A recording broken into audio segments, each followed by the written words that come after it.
Tonight, I'm pleased to welcome Professor Steve Teles to speak on the future of the Republican Party.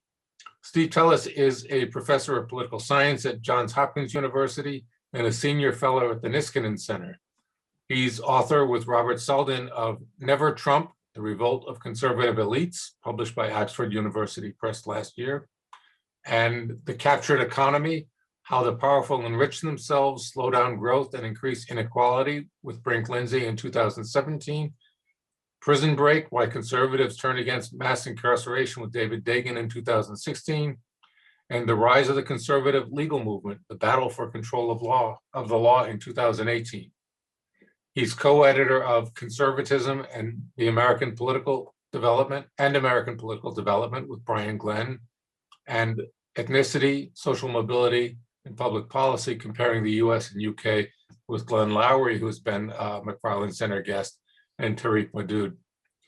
We at Holy Cross have special reason to be grateful to him that he was an academic mentor to our own Professor Daniel Klinghardt. Steve's published widely in popular outlets as well, from Democracy Journal, The Nation, The American Prospect, to National Affairs, The Public Interest, and National Review. He'll speak for about a half an hour, and we'll open for questions afterwards. The event is being recorded, so people should know that. We'll post it afterwards. I'd encourage participants to ask questions live, but we'll also ask them for people if they submit them anonymously through private chat. So welcome, Steve Teles. So thank you for having me. I also like to think of myself as a Holy Cross alum. I taught for a year at Holy Cross, and I was one of my earliest teaching experiences, and I learned a lot. And I'm always honored to be able to come back, even if only virtually. Okay, so I've got a half an hour. I got to go fast because I want to cover a lot of ground. And this is a pretty big picture-y kind of talk. Unlike Professor Klinghardt, who actually knows like everything that ever happened and can tell you everything about, you know, the electoral campaign in the 2nd District of Iowa in 1884. I'm a little more 50,000 feet. So that's the nature of this talk. And again, any questions about details will be immediately sent to Professor Klinghardt. Okay, so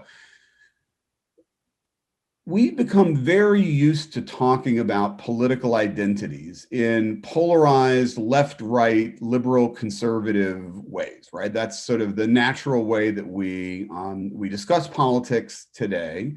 But that's what political scientists call single dimension issue space, right? Left, right, one line, is obviously too confining to express the actual ways that either the ideology or the interests of the public manifest themselves. Now, for many democratic citizens, ideology is not even the most salient identity that they bring to politics. Profession, religion, region, migration status may all be more important. And in most parts of the world, this heterogeneity manifests itself in the form of 3rd, 4th, 5th, 6th edition parties, right? So take a country most of you probably don't think very much about, Holland, for instance, right? Holland has a more or less standard issue right of center party. It has a standard issue left of center party, but it also has a strong center party, a populist party, a socialist party, a green party, a socially conservative party, a socially liberal party, and of course, the Party for Animals, an actual party that actually has seats in the Dutch legislature, parliament. And that does not exhaust all the parties that have representation in the Dutch political system. I just thought you guys only had a certain tolerance for Dutch politics. So it's hard to believe that the United States has less fundamental political heterogeneity than do 17 million Dutch people. But for institutional reasons primarily, we have only 2 parties, and that has been a pretty durable political equilibrium for a century and a half. And as Dan DeSalvo has shown in his book, Engines of Change, what we have instead of all these multiple parties is a history of party factions, organized, coordinated groups within parties with their own distinct brand, both operating within the party, but also across, and in some cases against its own party. So think about Southern Democrats, most obviously, but also Rockefeller Republicans, progressives in both parties, stalwarts, mugwumps, radical Republicans, ACA liberals, DLC moderate Democrats. And then, of course, on top of that, we have interest groups that, while not representing a faction, operate primarily within one party rather than the other in the form of a kind of internal coalition. Now, it's the 2 decades from the mid-90s to the mid-2010s that was really distinctive in American history in the relative absence of factional conflict. And one way to think about what we mean when we talk about polarization, and I'm teaching a class, an undergraduate class now at Hopkins, on polarization, and I say, whenever anyone's talking about it, you have to be really precise about what do they think they're talking about, because often people are talking about very different things when they're talking about polarization. But one part of political polarization is increasing party internal homogeneity, right? Not only are the parties moving apart, which is what we usually mean by polarization, but the members of each party are growing more similar to one another, right? So this is also what sociologists refer to as isomorphism, right? The gradual sort of similarity over time. Now, related to that, homogeneity, right? The fact that members of a party have less fundamental differences with each other than they once did, is that there's less demand for organized factions to coordinate the distinct preferences of members, right? So one thing in the past, when you had parties that had lots of members who were very different from one another, they needed some organizational manifestation to project that heterogeneity onto their party and to fight out their side, right? And part of the argument is, as the members of parties, at least in the legislature, get more similar, there's less need on the supply side to organize that heterogeneity. So what are the consequences of that? What are the consequences of the fact that our parties have fewer of these internal factions organizing conflict inside of our legislatures, not just our national legislatures, but our state legislatures? Well, there's a field in political science, a sort of a group of people who developed a theory called conditional party government theory. Klinghardt probably teaches this in his classes. And the theory was mainly individualistic, right? It was about individual members in Congress, but it works for thinking about organized factional heterogeneity as well. And conditional party government theory emphasized that the more members are homogeneous, the more they're like each other, the stronger leadership will be in Congress, right? So when members are very much like each other, they're going to be willing to transfer power over to leaders because they're going to be less worried that those leaders are going to take advantage of that power to do something different than they would want to do, right? And that makes sense because the more the members of Congress are like each other, the less anybody is off ideologically from where anybody else is, right?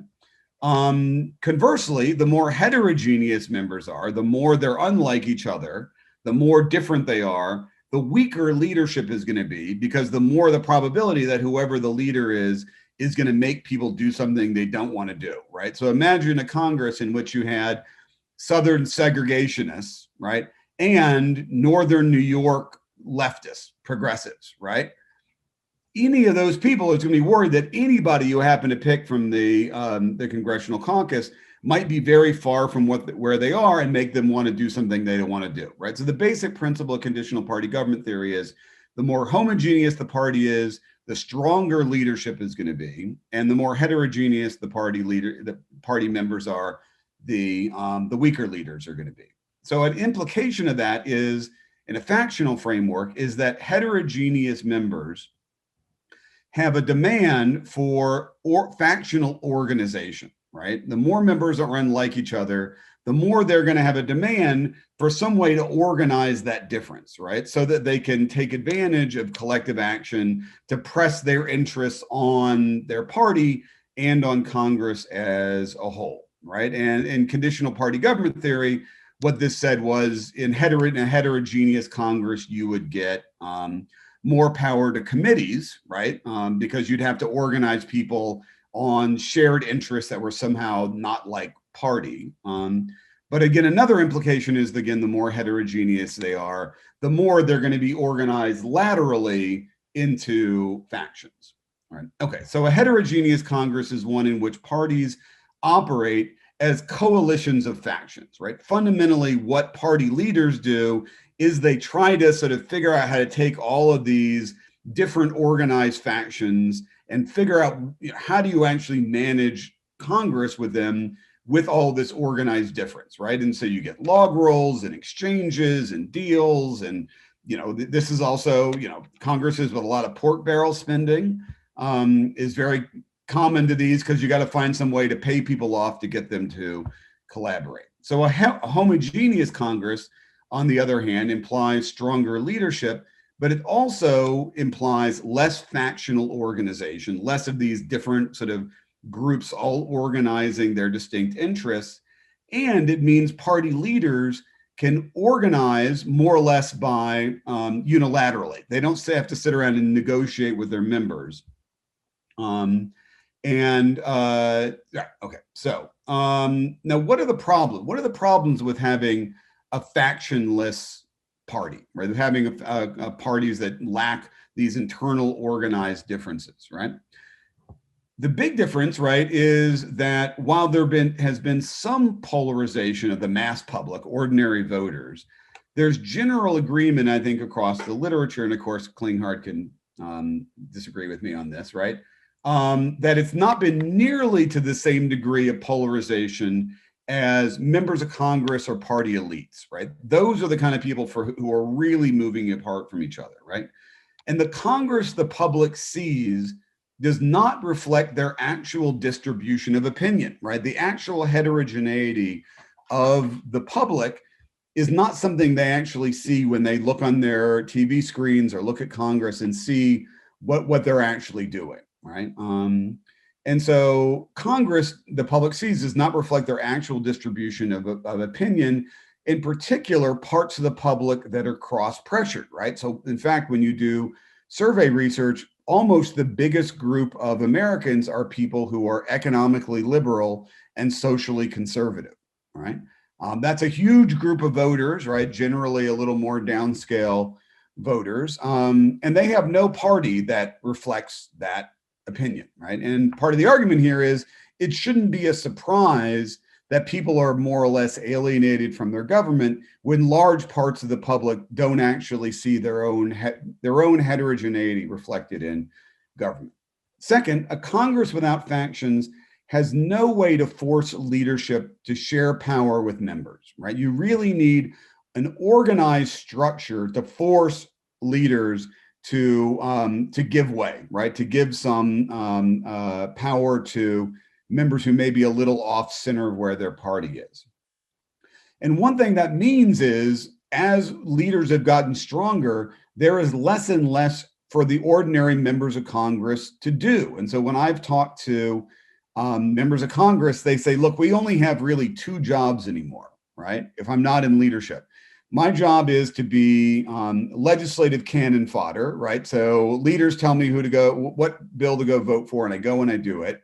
And then, having done that, I should go raise money and then go on cable news and say that the other party is full of felons and sex offenders, right? That's my job, right? That is literally the job description now. And one thing that means is, over time, people who don't want that job are going to do something else, right? And so over time, Congress is going to select for people who are perfectly happy doing the job description I just gave you, right? That's like Matt Gaetz is a perfect example of somebody who is totally comfortable with that job description, right? But if you're Rob Portman, right, who just said he was going to step down as senator from Ohio, and you really want to be a legislator, right, you will find almost nothing to do in our contemporary Congress. So over time, a very leadership-centric, leadership controlled, where the bills are being written in leadership, where the bills are all on a single party dimension, right, where there's no cross-party legislating, is generally going to lead to legislator types leaving Congress and communicator, negative partisanship, attack dogs staying in, right? And over time, that's what Congress is going to become. And so again, a factionless Congress with strong leadership will only take up issues that mostly unify the majority caucus and divide them from the opposition, right? Except under crisis conditions, which we can get to. And what that means is what you get is an agenda dominated by polarizing issues, right? If you give the leadership themselves control of the agenda, you give them control of what Congress is talking about, they are going to pick issues on which all their members are on one side and the opposition's all on the other, right? That does not exhaust all the issues Congress could be dealing with, but it means those are the ones that are selected, right? And so in that sense, this process only reinforces polarization, right? So polarization becomes a kind of doom loop kind of process because on the one hand, people who are less polarized, who are more oriented toward cross-party legislating will generally tend to drop out. And second, the issues that Congress deals with will increasingly only be those that divide the parties rather than ones where there's strange bedfellows coalitions. Okay. So that is a very depressing story, right? So one kind of story that political scientists tell are stories of inevitable decline, right? We've fallen and we can't get up, to use an ad that we used to have, right? And the argument that my co-author Rob Saldin and I have made is that this largely factionless party system is about to break up, right? It's reaching its breaking point. And the mechanism for it breaking up will not be, crazy institutional reform ideas, right? So there's lots of people out there are pushing things like ranked choice voting, and because they think it's going to get more moderates, right? What the reason for it will be mobilization, right? Voters are going to start, and the party elites are going to start mobilizing on the factional basis I talked about before. And that will lead to transformations in how institutions like Congress operate. And I think it'll lead to a Congress that produces very different kinds of things, and arguably things that are closer to what the public actually wants, right? And so the process by which we see greater factionalization will be triggered by two forces, right? There's more than that, but political scientists are all about simplifications, right? So one is the reverberating impact of what I call the DSA or squad faction, right? In my story, they're sort of like the first mover, right? They're the people who create a chain of events that then leads to greater factionalization.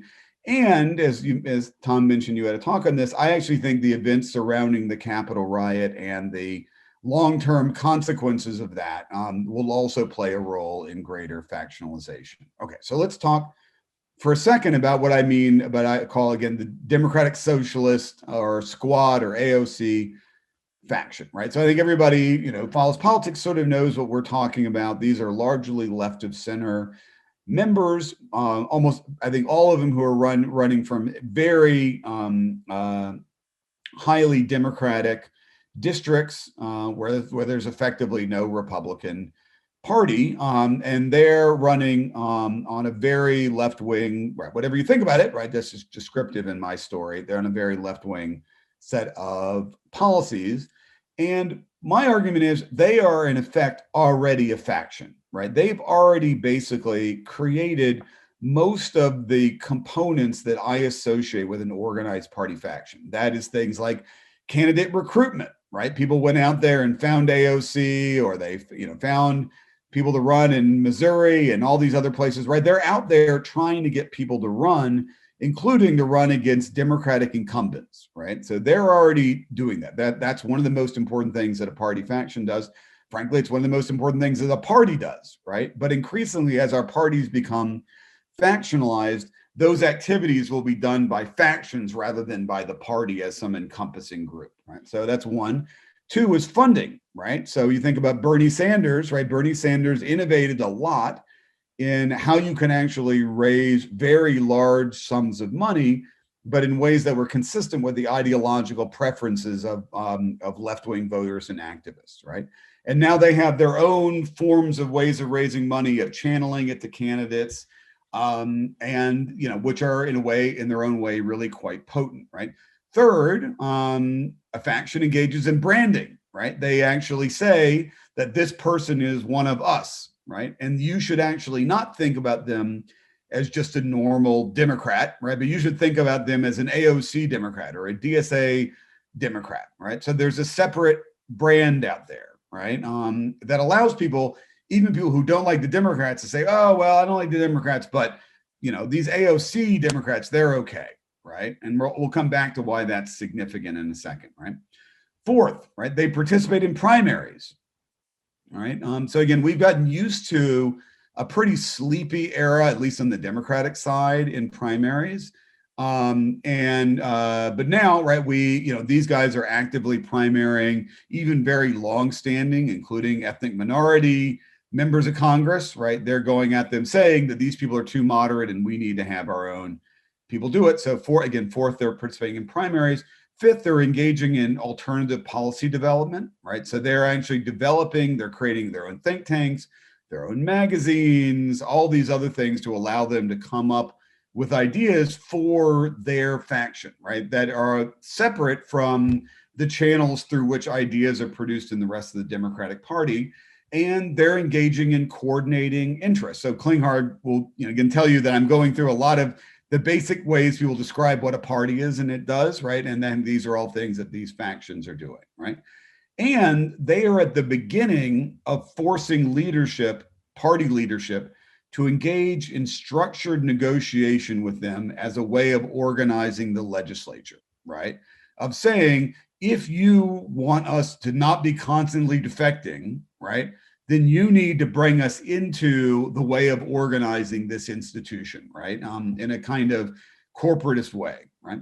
So, right, so they're in our story are the first movers. They're the first ones who really engage in a kind of jailbreak and start organizing separate from the rest of the party. Our point is that their move changes the calculation of everybody else in the party, right? And will cause everybody else in the Democratic Party to behave in more factional ways going forward, right? Then the most important thing they do, right, is primarying mainstream Democrats, right? And for the most part, in a factionless party, this is the cardinal sin. This is the thing that one does not do, right? That is literally ritually impure to primary another member, right?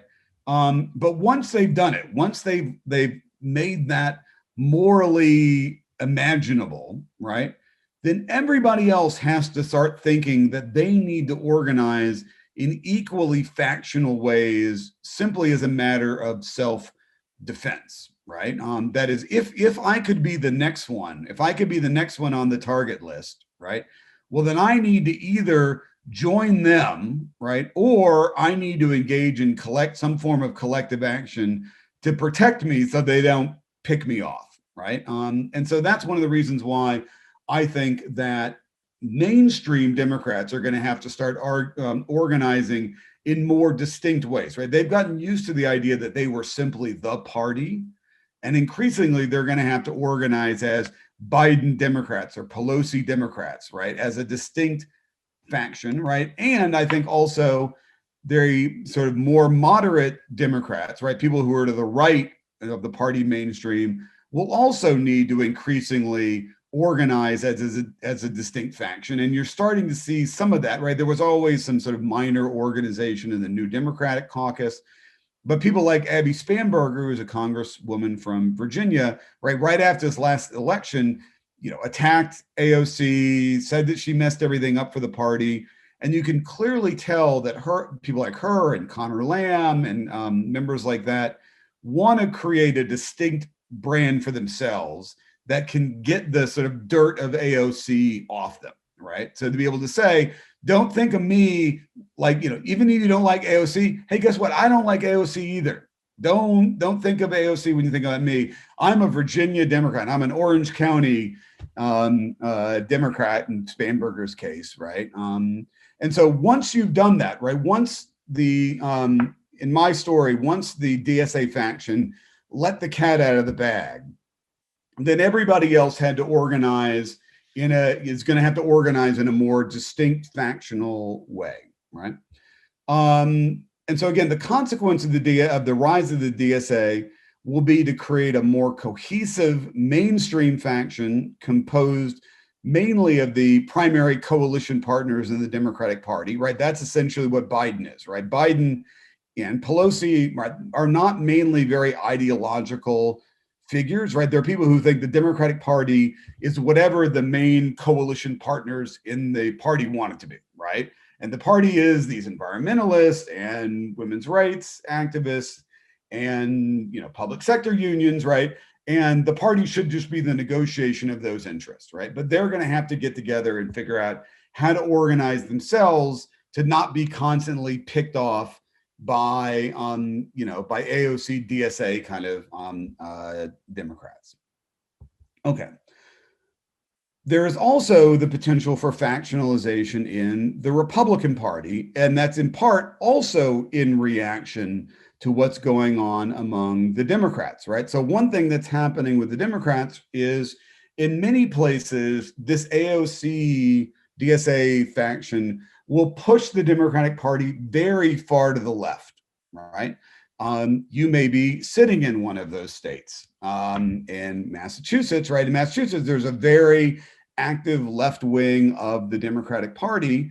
And it's not an accident, right, that you have a Republican governor. It's not an accident that I am in Maryland and we have a Republican governor, because there is a kind of appetite. The more the Democratic Party moves to the left, the more there's an opening for what I call adult supervision republicanism, right? So it's states where people more or less want Democratic or liberal government, but they're worried that if they leave these overwhelmingly Democratic legislatures to their own devices, that they're gonna take all the cookies and leave the fridge open and not flush the toilet, right? And so they need like a Republican around. I don't know whether Dan's son is getting some significance out of this, right? But they're worried, right? No, we cannot leave the kids unsupervised, right? We need a good Republican who's going to make sure that they clean up and wipe their bottom and do all that, because otherwise, right, that the house will just be a mess, right? And so there's already the possibility of that kind of political strategy, right? But it's not organized collectively, right? People like Charlie Baker or Larry Hogan run more or less as distinct individuals, right? They don't run as some kind of particular distinct Republican, right? There's no larger factional brand, but I think increasingly they're going to have to create one, right? They're going to have to start organizing across state lines to find these various different kind of Republicans who have a distinct set of interests. And that's also, I think, going to be driven by the fact that business is increasingly, and it's already happening, becoming alienated from the more populist Republican Party, right? You can already see that the Chamber of Commerce has been supporting more Democratic candidates. They've already expressed lots of concern that the sort of more Trumpist Republican Party is too hostile to trade, too hostile to immigration. And that is creating conflict inside the core coalition partners inside the Republican Party.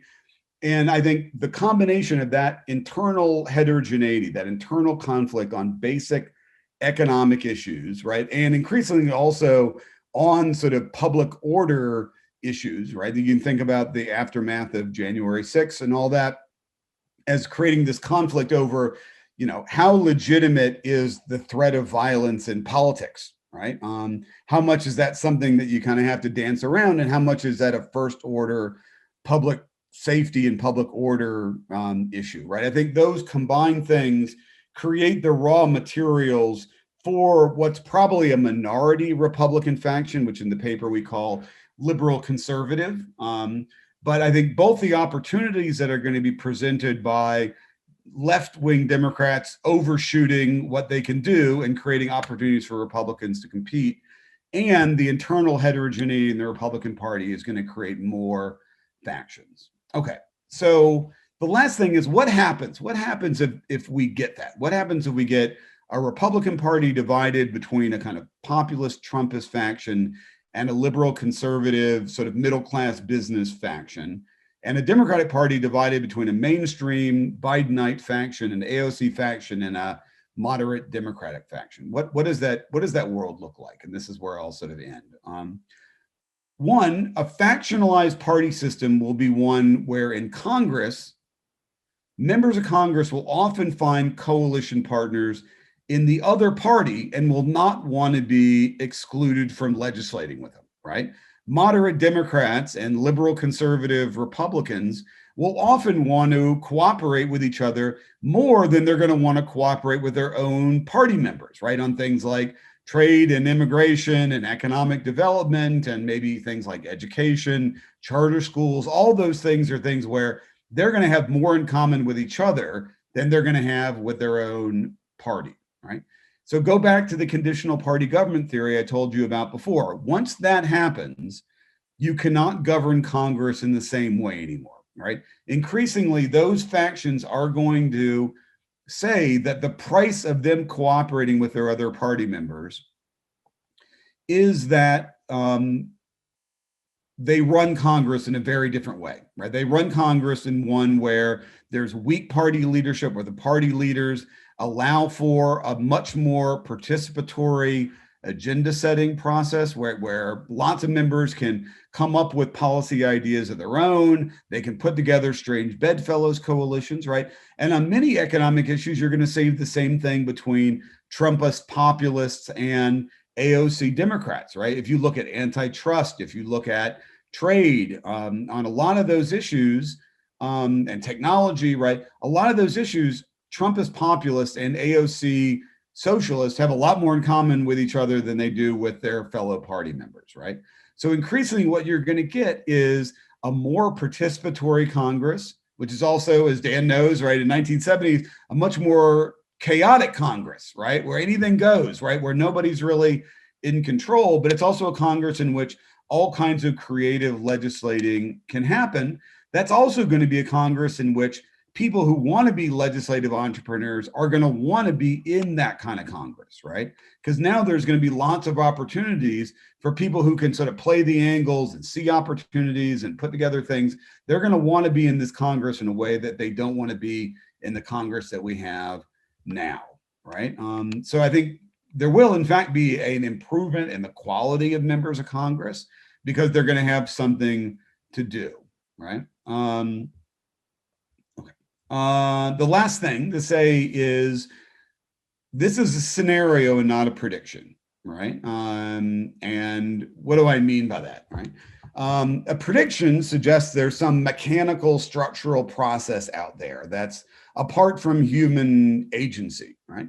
But I think the process I'm talking about is a function of human agency, right? It only happens because people see the opportunities that the environment is presenting to them and they act in a particular way, right? It's only if, rich Republican donors, right, realize that they need to fund a separate faction from the rest of the Trumpist populists, right, that you would get a faction that would force those populists to actually govern with them, right? And that was in some ways the great mistake that anti-Trump Republicans made going back to 2016, right? Is they did a lot of organization around protecting democracy, right? But very little organization to create a distinct anti-Trumpist, non-Trumpist faction, right? They're 4 years behind that process, right? They should have started it a long time ago and trying to take over Republican parties in Massachusetts and Maryland and Connecticut and places like that to give them a toehold, right? And so that's a case where there was an opportunity and it wasn't taken advantage of. I think the same thing is true for moderate Democrats, right? If they all try and operate individually and create an own individual distinct brand, they're going to get eaten alive by the left-wing Democrats who don't actually have gargantuan numbers, but have enormous capacity for collective action. So my final story here is that factional future, which I think actually creates a more Madisonian Congress, right? A Congress that is much more up for grabs, that isn't quasi-parliamentarian, right? That has the possibility of deliberation and discussion, right? Is a thing that will happen as a result of people doing things, of actually going out there and organizing their fellow citizens in a way that forces Congress to operate in a different way, and thus our larger political system. Okay. And that's what I got to say. Thank you. That was quite something. I think the phrases I'll take away: doom loop describes where my mind, the back of my mind, has been for an awful long time. And the idea that factionalization will save us is one that it will take me a little while to absorb. Maybe I'll ask people if they do want to ask questions, if they raise their hand, and I think that'll move them onto my screen. And but first, I guess I would ask you, at this moment, it doesn't feel like there's any room in the party for any non-Trump worshiping factions to rise up. The guillotine awaits. Am I wrong about that? Well, I mean, again, I think this is partially a function of power, right? Again, if you think there were a bunch of people at various times who, during the Trump era, who stood up and criticized Trump, and they were all struck down one by one as individuals, right? Jeff Flake, Bob Corker, right? You could go through the list of people. And I think one thing that shows to me is if you wanted to challenge, not again now Trump, but Trumpism, right, populism, you have to do so in the context of some form of collective action, right? You cannot do it as a lone wolf individual, right? And I think that's true in both parties, right? You're not going to be able to stand up against DSA leftism, right, as just Abby Spanberger, idiosyncratic member who's all by herself, right? Eventually, collective action trumps that kind of stuff. And so I think that's the point, is nobody can do it as a single person, right? You can only do it in the process of some larger, thing to defend yourself, right, in Congress, right? One thing is, even a small number of Republican members now actually, and Democratic members actually have a lot of pivotal power, right? In the Democratic Party, right? Just two members more or less kept the Democrats from getting rid of the filibuster. Joe Manchin. Yeah, Joe Manchin and Kristen Sinema, right? That's a lot of power, but it's because they cooperated, right? They actually, and the more I think they realize that, the more they do that, the more they're going to realize that they actually have a lot of power if they use it together, as opposed just as discrete individuals. Thanks. Teresa Esquivel? Hi. Yeah, I had a question that comes from a more historical point of view. How do you believe James Madison, as the author of Federalist 10, would evaluate the status of factions and their power in our system today? Very good question. Can we give her an A+ in whatever class she's taking? That was a great question. Unless you're a plant, that may be a possibility, right? Yes. Well, I mean, that's exactly the point I was getting at near the end, right? Which is, Madison was worried about majority faction, right? That's the great fear of Federalist 10, right? And the way to avoid majority faction of that kind is to break up interests in so many parts that they can't, control the government all by themselves, right? That's, again, how I understand Federalist 10. And in my sense, factionalized parties serve the same function, right? They allow for lots of play in the joints, but they mean that you can't simply push through, right, any particular legislative or policy proposal simply on the basis of one, totally unified party. The other thing is, again, I think there's an element in which factionalized parties are going to be less susceptible to control by demagogues, right? Because it's going to be possible to organize the opposition to demagogic leadership, right? And to go back to my point about Jeff Flake or Bob Corker, right?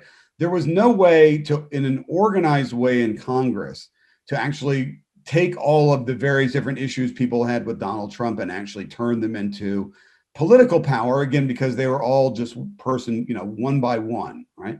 And I do think parties that don't have this internal factional division are going to be very susceptible to control and manipulation by demagogic leaders, right? So I think those two things, right, that the more you break some of these interests into pieces, right? And again, there is enormous social heterogeneity in American life, and that heterogeneity is, for the most part, not actually organized into our parties in the way, again, that they have been historically. And I think the more you get that, the more the fundamental Madisonian dynamics kick in. And this is, again, just to say, this isn't, this talk is an argument against what's called sort of responsible party government, right? The idea that we could solve all of our problems if only we allowed each of these parties to really govern in turn, right? To be able, so my friend Ezra Klein often says this, the only problem with our thing is we don't let each party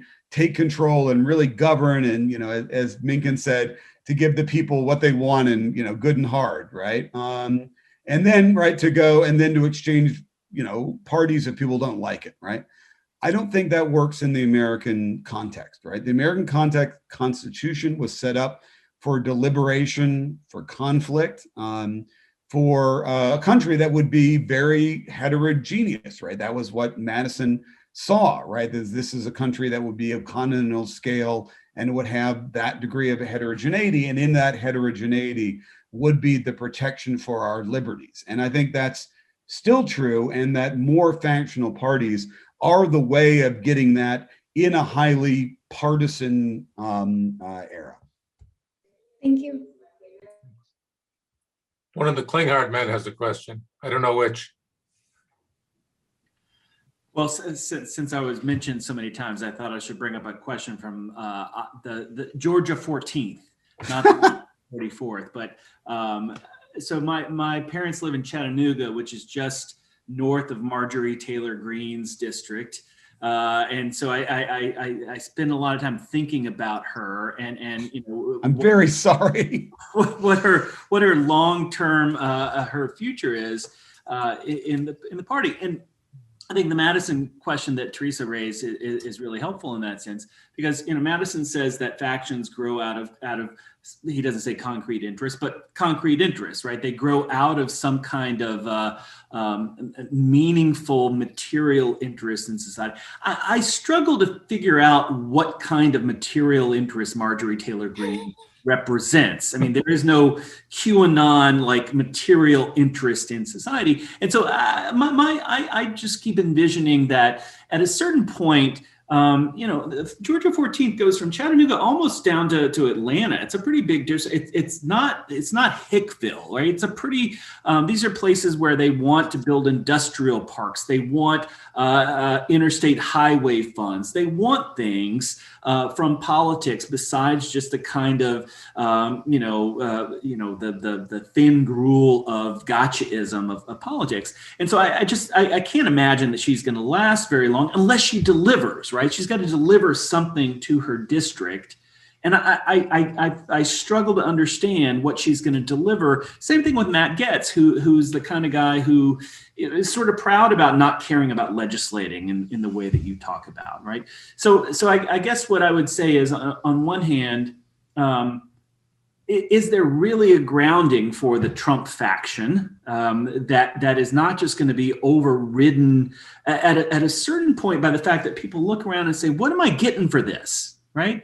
And I think a similar thing about AOC, and of course, she's occupying a lot of time and a lot of space right now, but how long are her constituents gonna tolerate her Twitter celebrity and her going down to Texas to throw gas on the Ted Cruz dumpster fire? How long can these folks really maintain this kind of factionalism without having something to bring back home to their constituents? And won't it just eventually erode back into a kind of more like a traditional middle of the road chamber of commerce kind of politics. And I think that's maybe the in the long term we're all dead kind of point of view, but in the long term, how long can this kind of factionalism survive? And wouldn't traditional incentives of politics override? Yeah, no. The short answer is no. So let me try to explain why. So I think the incentives for people who are like governors or mayors are very different than members of Congress, right? So I'm actually writing a paper for the Manhattan Institute. I just said that to throw out some raw meat for David to make him feel like I wasn't the enemy. So I'm writing, and I'm basically saying, what's the future for Republicans in big cities, right? And I have an argument. You'll be able to read it in a few weeks, right? But the basic point there is that in places like Minneapolis, right, the consequences of people going too far are just manifest. Like people don't go downtown, right? They see actual, they see things actually crumbling. They see actual national companies abandoning their town, right? And I think that at some point, I think some of the dynamics you're talking about, and this could be on either side, right? If you're in Texas and like people are freezing to death, right? Because you had sort of slightly bonkers, energy regulation, right? You do have that very material feedback, right? That provides an opportunity for some kind of thermostatic mechanism like you're talking about, right? I don't think you have the same thing necessarily in the legislature, right? I think you have to organize that, right? You actually, again, in like Marjorie Taylor Greene's district. Now, I also think they're gonna redistrict her, to get her out somehow, right? Because as David would say, right, she's a Shonda for the neighbors, right? She's an embarrassment, right? And I think literally, right, Shonda for the neighbors is literally an actual phenomenon in politics, right? People are going to run against Republicans saying you are a Republican and you're in the same party as Marjorie Taylor Greene, right? So I think that's a mechanism, right? Is to the degree to which the Democrats use people like that against Republicans, right? There will be some incentive for some people to organize again into a distinct faction to get those people out. Now that's the most extreme kind of members. That's not the Tom Cottons. We'll see whether it's the Josh Hawleys or not, right? How much Josh Hawley is a Shonda to the neighbors for Republicans. So I think that's a dynamic. And again, I think where you have gubernatorial or mayor's elections, there's a feedback mechanism from the actual character of governance. Thanks. Let me take a question from a first-year student submitted through the chat. Does the rise of factionalism in the United States Congress perpetuate and ultimately advance tribalism in American society? I mean, it depends what you mean by, that's one thing. You say tribalism like it's a bad thing. Again, to go back to, I actually liked, I guess it was Teresa's phrase to use, factionalism rather than tribalism, right? There's always going to be collective action. There's always going to be, we've never been a homogenous, undifferentiated public, right? We've always been organized on religion, on ethnicity, on region, right? I've been thinking a lot about region, right? I mean, Dan knows this, right? You go back to the 19th century, right? And it was all about region. It was all about the political economy of, parts of the South versus sort of money centers in the North, right? That was a big part of American politics. I actually think it will become an increasingly important part, and in some ways already is, right? That is in a way that some of that regionalism, which has a political economy element, will become more salient, right?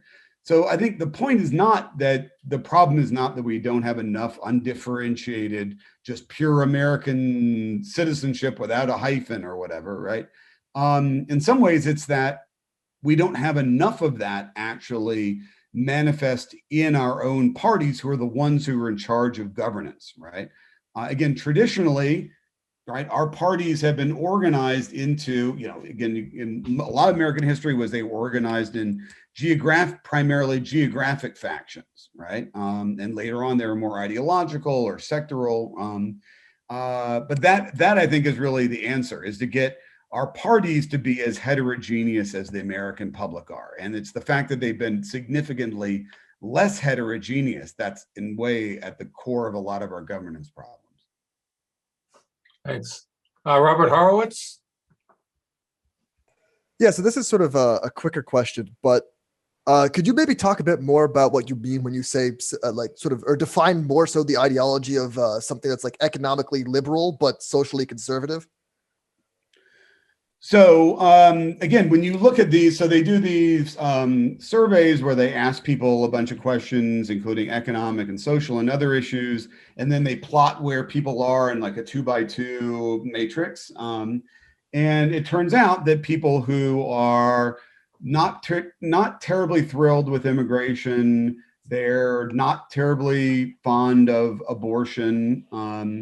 They probably own guns, right? But they, they like Social Security. They don't particularly like their employer. Think that maybe they need some organization against their employer. In many places, right, they don't like the economic power that people very far away have through the market, and think that we ought to find ways to collectively organize against it, right? I mean, that's a very large part of the public. It was a big part of the public that actually voted for Trump, right? So I think those are voters, right? Those are probably people that, Dan growing up where he grew up, there's lots of voters like that out there, right? We often don't see them, right? They're kind of invisible because there aren't a lot of intellectuals who look like that, right? They're incredibly underrepresented in the chattering class category, right? I think people like Mike Lind is a good example of that, right? But he's a real outlier in the larger sort of political class. So I think those people are highly consequential.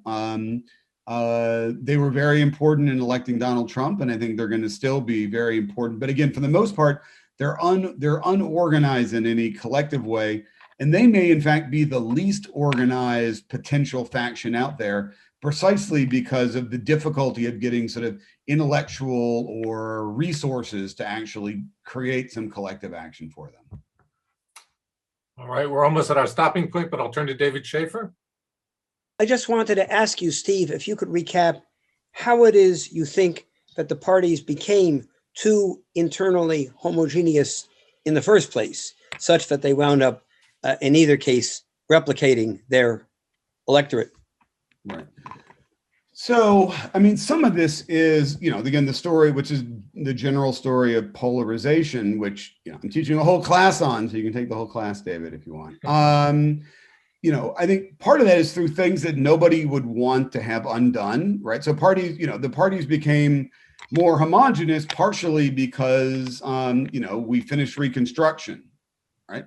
So, we engaged, the Democratic Party essentially turned against segregation, right? That caused, Southern Democrats many of them to realign, to move in the Republican Party, right? Everybody sort of knows that's actually a much more complicated story than people often think it is. Gerard Alexander has a great book in the works on exactly how that worked. But eventually, right, what happens is the South leaves the Democratic Party, right? That's just a huge part of that heterogeneity there in the first place, right? Is that the people who are generally to the right on race and the right on economics all end up in the same party, and the people who are left, right? That story, right? But I think that doesn't go far enough, right? I think part of this, the more extreme homogeneity was the product of party elites, right? It was something they wanted, right? Again, you go back not long ago, right, to things like the Club for Growth, right? People who were inside the Republican Party who were actively trying to engage in collective action to homogenize their party, right? They were running famously against rhinos, right? Republicans in name only, right? And I think, and that process started earlier for Republicans and was more complete. The Democrats, just because the Democrats, I think, have always been organized in a different way, right? They were fundamentally a coalition of interests, right, rather than an ideological coalition, right? The Republicans were more defined by where you were on degree of intensity of a more or less constant conservatism, right? Whereas again, the Democrats were basically divided by African Americans and blacks and women, right? That was the divide, right? And so again, the Democrats are still behind on how homogeneous they are, right? But we'll see how much the increasing ideological fervor at their extreme causes them to go in a very delayed way into the same process that the Republicans went. Again, I think what we're going to see instead is that mainstream interest group coalition Democrats, right, are going to, in fact, be in a more heterogeneous and hard to run, right? The Democratic Party was already complicated to run because it was a strange interest group coalition. And it's going to become even harder to run centrally when it has these organized factions operating inside of it. And to my mind, that's a good thing, right? We need, we need stronger party factions and weaker party leadership, right? So that you actually get more of the Madisonian deliberative cross-party coalition building kind of dynamics that I think actually make our constitutional system work. Thanks, Steve. I'll echo that. Thank you very much, Steve. That was made me think a little bit differently, gave me some different scenarios. I would ask you to handicap the scenarios, but I'll leave you alone on that. The alternate scenarios. I'm grateful for your time and the questions that you took, and for helping us think through these problems. So thank you to everyone for being here. Good night. Thank you all so much.